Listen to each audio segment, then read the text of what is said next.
everybody, welcome to my YouTube. I'm Jen. Today is Sketchbox Day. Sketchbox is a monthly art subscription box that sends premium art supplies. This is the November box, and I can't wait to see what's inside.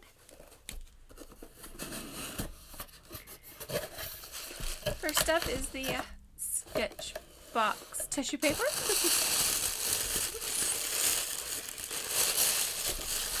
Okay, let's see. We have a Japanese, Chinese, sepia marker, or ink pen, I guess is what they are. So these are actually really cool. I don't think I have a sepia. I have a couple black and a couple white. But what they do is you take out the little yellow divider, you connect it, and then you have an ink paintbrush, which is super cool. I don't know what kind of ink this is. Typically they're India inks, which are permanent when dried, which is super cool. Yeah, so let's see. I'm sure there's some paper in there that will let us swatch. So I'll put this aside and then we'll try it out.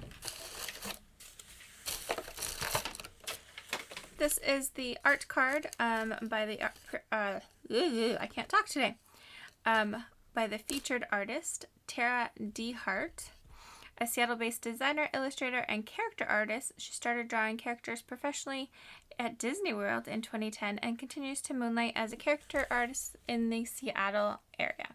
She graduated from Portland State University with her BS in graphic design, and her editorial illustrations have been featured in the Willamette Week, Seattle Stranger, and the Portland Vanguard, and the Outbound Herbivore magazine. Ooh. She has a passion for tattoos, her lovely pet rats, and biking around the city causing mayhem. And this is how you can follow her. So, very cool illustration. This one looks like we're doing illustration markers this month. This one tells us what's inside, so we'll look at that after. Maybe I can explain what kind of ink we have here. Put that over here so there's not a glare. There you go. The camera can see what's inside, but I can't from this angle, so yeah, just so you guys know. Okay. Ooh, a Faber Castell Pit Pen. This is India ink. In Pink Matter Lake. I love how chunky these pens are. They are great for adding like the outline around the art journal pages, things like that. So I'm sure that will be awesome. We'll swatch all these in a minute. Oops, I grabbed two. Looks like they are both Manami's twin brush colors. Can't tell what color they are. This one is NG00, this one is BG20. So NG00, BG20 looks like green, probably blue-green. We will take a look at those in a second. What else? Okay, there's another one. Oh, this is a Tombow alcohol ink marker, which I have some of these. They're very cool. This one is P992. No color name. Usually it matches the cap. Oh, you can barely see it. I'm sorry. These, you can see what color they are. So this one's a beige and this one's a green. They're just very subtle. I saw it in the camera at the bottom. Looks like we have another one. This one's more of a yellow. Yellow-green 30, probably, most likely. So that will go there. Very much a marker box. This is a Spectra marker. 0, so this is probably a blender. Ooh, this one's a Copic. Copic sketch in Barley Beige. So it has a chisel nib and a brush nib.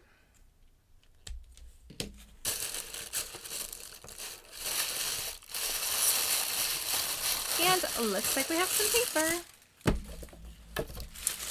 So that is it for that. The paper is a layout pad by Hahnemühle and Sketchbox. Hahnemühle makes this size sketch pads for Sketchbox just to fit perfectly in their box. Custom 4x9 pad is brought to you by Sketchbox and Hahnemühle. Papers for fiber pens, fine liners, and markers. Markers won't bleed through, so that's awesome because most markers do bleed through most papers, so especially the Copics.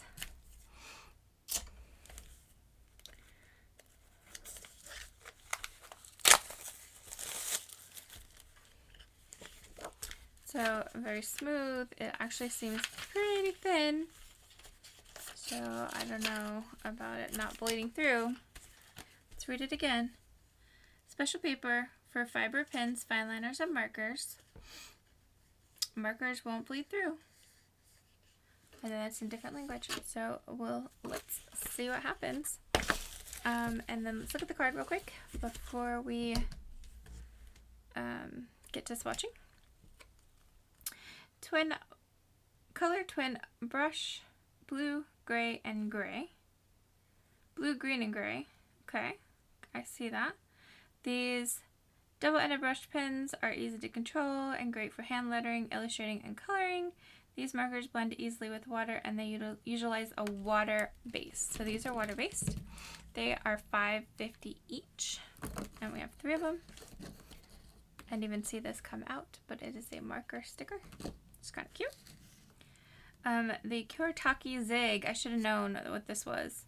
Kuretake Zig in sepia. Lightfest water-based pigment ink.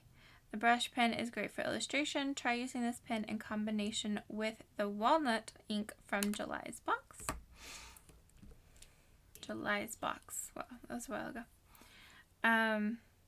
The Copic in beige barley beige, for those of us that can read.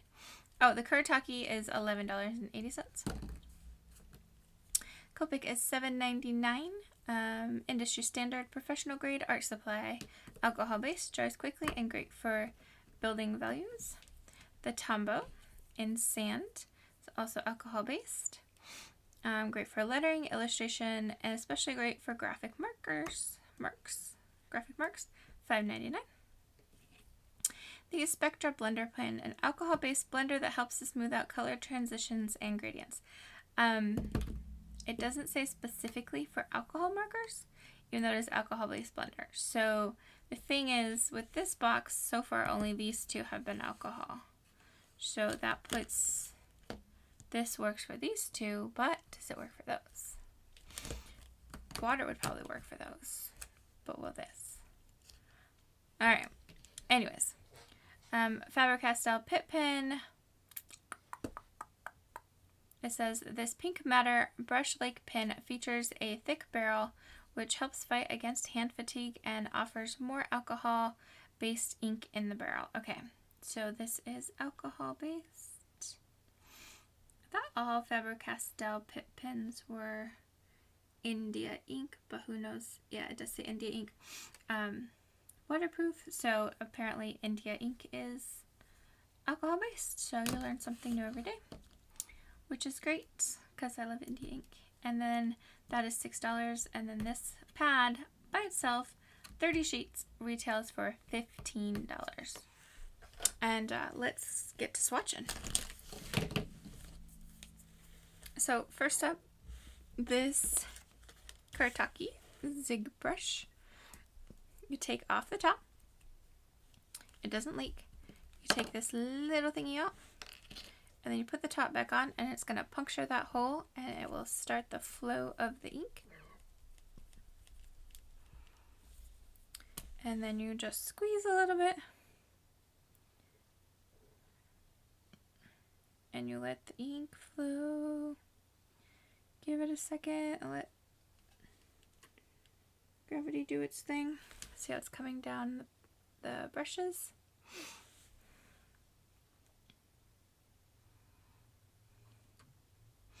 Now this can get messy, but let's see. Oops, see, got messy. I squeezed too hard, which happens. I really like that. It will definitely be good with any of the walnut inks. Apparently there was one in the July box. So there you have it. And I do have a black one and a white one, and I love them. Okay, and then with Manami, this is the yellow green.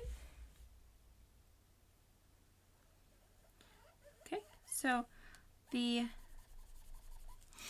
card says it's just green, so this is not quite the same. I don't like how it, I don't know, looks fuzzy on this paper. See that? How it looks fuzzy.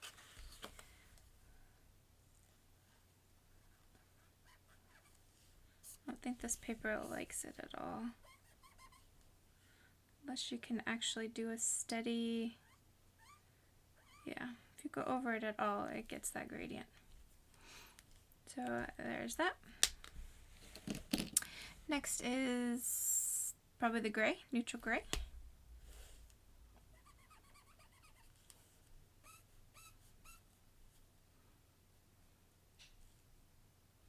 It is kind of cool for faux calligraphy, but yeah, it definitely has that, I don't know, fuzzy texture to it, I guess. Oh, and did it leak through? It did not. I can't flip this over yet because that is still too wet. And then this must be the blue one. It's a pretty color. That one's very fuzzy. Okay, and then you have the wonderful Copic, everybody's favorite. And I'm wondering if this,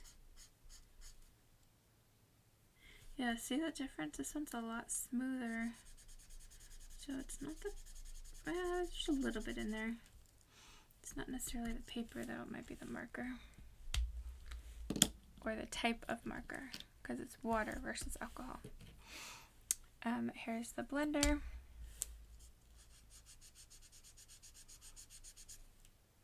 So it's going to lighten that up pretty well. Usually. Make me a liar. There you go, you can see the outline. But let's see if it does anything with these. Helps blend it really. Nothing. Nada. At least not on this paper.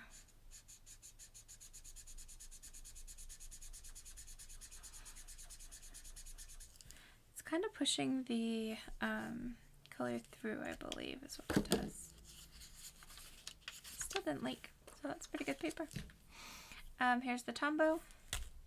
This one is tan. It also has the stippled, even though it's an alcohol, so I'm gonna say it's the paper, but it also, if you're going for that effect, it leaves a cool effect. It's not nearly as bad. Feels a little dry for a Tombow alcohol marker.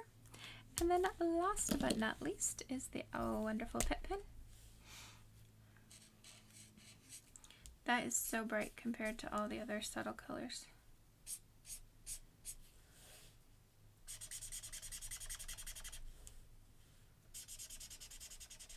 And the verdict is this paper does not like these markers. This one pilled a lot. I know I went over it a lot, but it was not hard. And look, just one little swipe and you've got these chunks. So there you have it. Paper's kind of cool because no, it did not leak. That's just from the top of it. Let's see if I can turn it over just to show you. That side looks okay. I'm only doing it in half so I don't drip, but that side actually looks pretty good considering how much ink I put on there. So let me know what you think in the comment box below, and yeah, let's create something. Bye.